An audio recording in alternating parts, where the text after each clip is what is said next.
Day 12 of Green Bay Packers training camp is here and in the books. Today was the last day of practice before the Packers take on the New York Jets in their first preseason game, the third day of 3 straight practices. Today was a much lighter practice, just helmets. So I'm going to do something a little bit different in this video.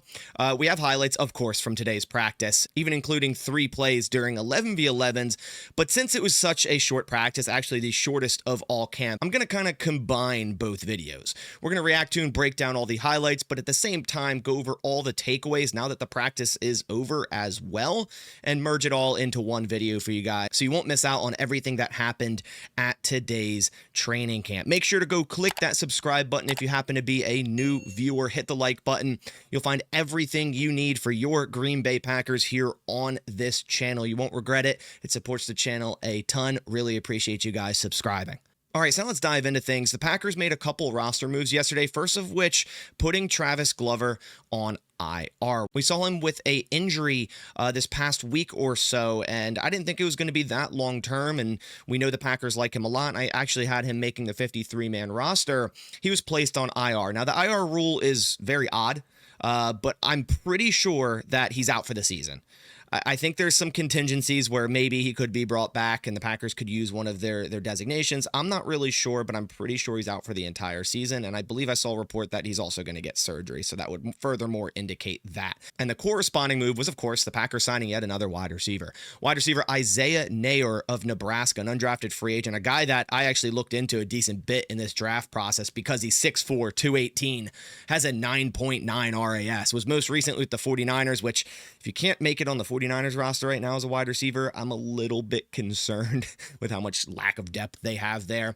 I saw a couple Nebraska fans comment on my video yesterday that he has drop issues and he does not run block, which just seems like a recipe for a disaster for the Green Bay Packers. But another tall, athletic receiver added in this room to compete. Now, going into this weekend, we were all kind of wondering, are the Green Bay Packers going to play starters this Saturday against the Jets? We heard that the Jets are going to be playing starters at least, to start this game.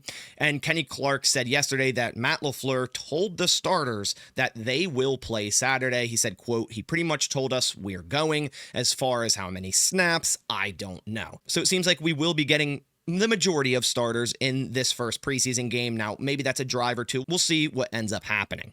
Going over some injury news in today's practice, as Xavier McKinney was out of practice today with a calf injury, likely precautionary. I wouldn't worry too much about this, but don't expect him to suit up Saturday. Jaden Reed was out with a foot injury, same thing, and Elton Jenkins with a back injury. Don't expect any of these players to suit up Saturday. It's likely the Packers holding them out for precautionary reasons, so I wouldn't expect them to put them in the first preseason game. Now, Warren Brinson and Carl Brooks both returned in today's practice. We saw them check out yesterday's practice and both headed to the Don Hutson Center, and we were saying, hey, this is something to monitor, and luckily both did return today. That would have been unfortunate to have Brinson go out right before the first preseason game. Now let's go over who was starting on the first team offense and defense during walkthroughs and 11v11s. Then we'll go into the 3 11v11 highlights I have for you guys today. So Malik Heath got the start at wide receiver, but they were rotating guys in and out. The offensive line was as follows. Without Elton Jenkins, it was Jordan Morgan at left tackle, Aaron Banks, Jacob Monk, Sean Ryan, and Zach Tom. As for the defense, Isaiah Simmons yet again lined up starting as that third linebacker. It seems like something might be trending that way where Isaiah Simmons is taking that third linebacker spot from Isaiah McDuffie, but we'll see what happens through the rest of camp. And then also Bo Melton, big day for him. It seems like every day he gets better. He had a full-time start today opposite Carrington Valentine with Nixon not participating in teams, and it seems like he's ahead of all the other young corners, and right now very well could be cornerback 4 or 5 depending where you put Corey Ballantyne.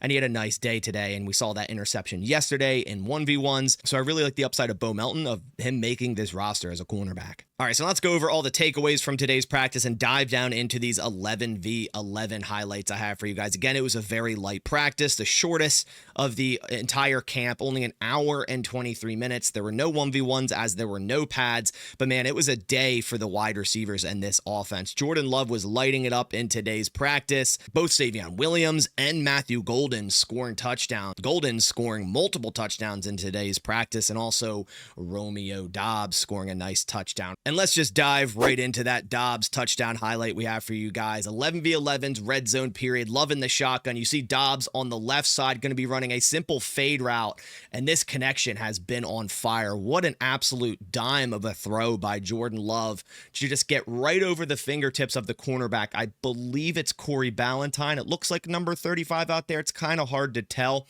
And you also want to take a look at left tackle Jordan Morgan, holding his own here. I believe that was actually against Devontae Wyatt, so that much is impressive as well. But man, what a throw, to get right into the back corner of the end zone, right over the defender. It just seems like Jordan Love and Romeo Doubs are really building that mental connection where he knows where he's going to be, and Romeo Doubs knows exactly where that football is going to be. Doubs just continues to heat up and score, it seems like, every day of practice.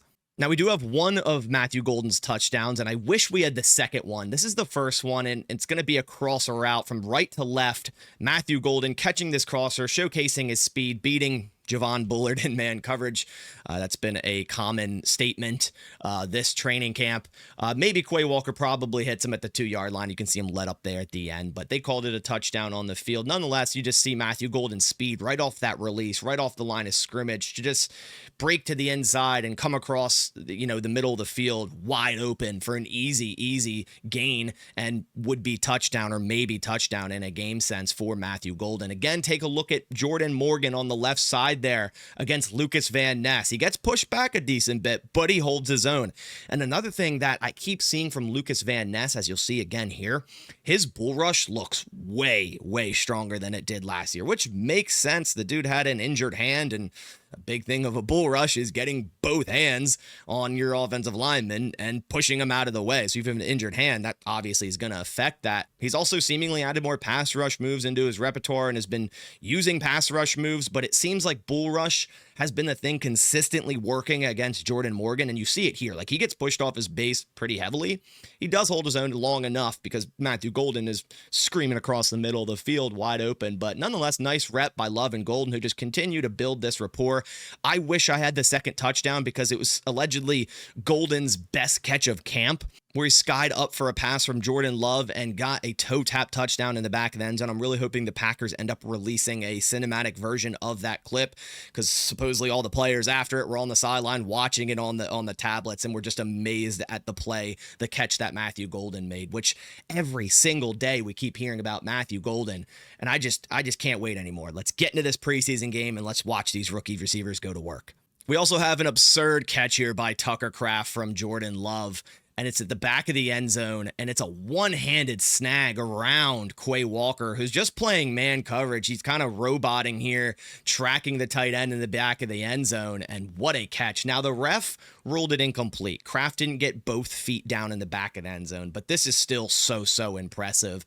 I love that we're finally getting some Tucker Kraft highlights, because a lot of the eyes are on the new rookie wide receivers, but Tucker Kraft has still been making plays in this camp, such as this. What a catch by Kraft. And I actually didn't watch this rep for Jordan Morgan on the left side. Again, you could see a bull rush working against him. I think it's Lucas Van Ness yet again against Jordan Morgan, just straight up bull rushing him, and it's working, right? It's a quick throw, so it doesn't end up affecting Jordan Love too much, but another half a second and Jordan Morgan may be walked into Jordan Love there by Lucas Van Ness. Just another impressive rep by Van Ness there. The absolute power that he has. Awesome catch by Tucker Kraft around Quay Walker here. So to wrap things up for day 12 of Green Bay Packers training camp, some other takeaways and notes I have. Already talked about the offense really cooking today. Jordan Love also had a quarterback keeper for a touchdown. His mobility has been great all of camp, and you just love to see Jordan Love moving around healthy. The offense early on was scoring pretty easily against the defense, but also remember, there are no pads on. We saw some would-be sacks by the defense from Kenny Clark and Rashawn Gary. That Rashawn Gary sack was against Jordan Morgan, so I expect a lot of Jordan Morgan at left tackle in this first preseason game for the Packers to really evaluate that.